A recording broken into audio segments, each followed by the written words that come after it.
بسم اللہ الرحمن الرحیم۔ حدیث مبارکہ۔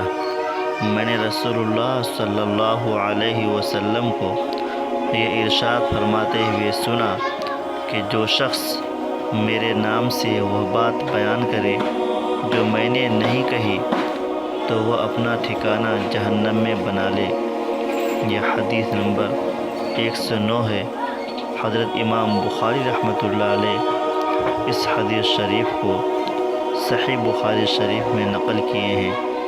اللہ کے نبی صلی اللہ علیہ وسلم امت سے بے حساب پیار کرتے تھے، لیکن اللہ کے نبی صلی اللہ علیہ وسلم نے اس جگہ وعید بیان فرمائی ہے اس شخص کے لیے جو جھوٹی حدیث بیان کرتا ہے، یعنی جعلی حدیث، یعنی جو باتیں حضور صلی اللہ علیہ وسلم نہیں فرمائی پھر آپ صلی اللہ علیہ وسلم کی طرف نسبت کر کے کوئی انسان بیان کرے، اس شخص کے لیے اللہ کے نبی صلی اللہ علیہ وسلم وعید کے الفاظ بیان فرمائے ہیں کہ وہ اپنا ٹھکانہ جہنم میں بنا لے۔